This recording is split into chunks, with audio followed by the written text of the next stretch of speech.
सोया चाप वाले की सफलता। सोनपुर नाम का एक गांव था।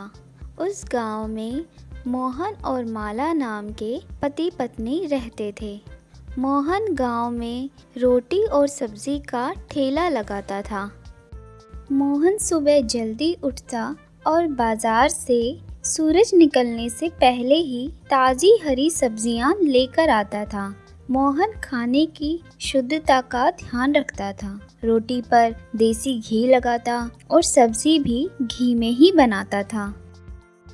इतना शुद्ध खाना होने के बाद भी बहुत कम लोग उसके ठेले पर आते थे। रात तक वह जितना कमा पाता वही पैसे लेकर वह घर चला जाता था।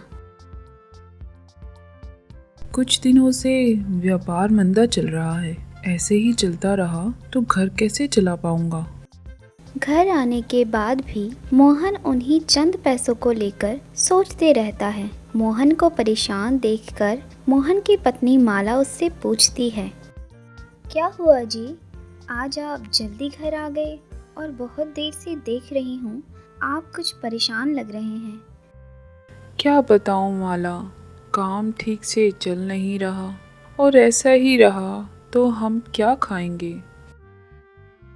मोहन अपने मन की बात माला को बता देता है और जितने पैसे उसने सुबह से कमाए थे वह माला को दिखाता है।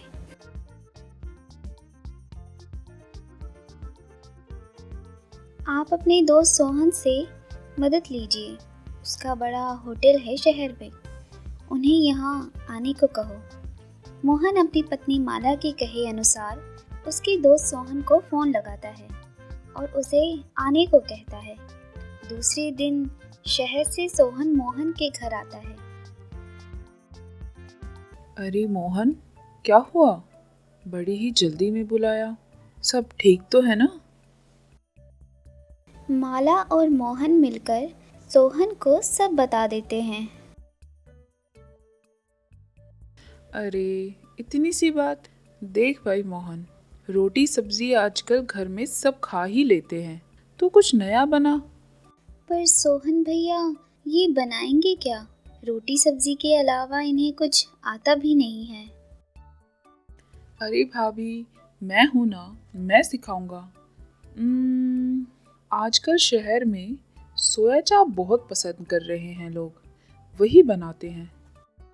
ऐसा कहकर सोहन मोहन को सोया चाप बनाना सिखा देता है और कुछ ही दिनों में मोहन सोया चाप बनाना सीख जाता है।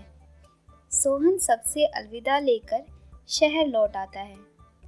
मोहन नए साल पर सोया चाप का ठेला लगाकर खड़ा हो जाता है।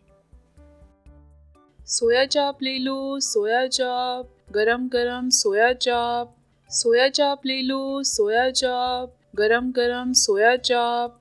वहाँ से गुजरते लोग सोया चाप की सुगंध की ओर आकर्षित हो जाते हैं और उसके पास सोया चाप खरीदकर खाने लगते हैं।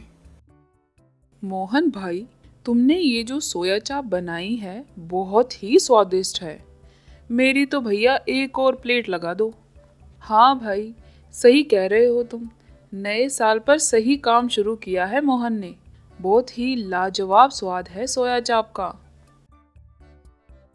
ऐसे ही उसकी तारीफ करते हुए सभी गांव वाले उसके पास जाकर सोया चाप खरीदकर खाने लगे और उसका व्यापार बहुत ही अच्छा चल रहा था। धीरे धीरे मोहन की कमाई बढ़ने लगी और मोहन ने खुद की सोया चाप की दुकान खोल ली। अब ग्राहक भी मोहन की सोया चाप बहुत चाव से खाते थे। अब मोहन भविष्य की ज़रूरतों के लिए भी पैसे बचाने लगता है। ऐसी मज़ेदार कहानियाँ देखने के लिए हमारे चैनल को सब्सक्राइब करें और बेल आइकन दबाना ना भूलें।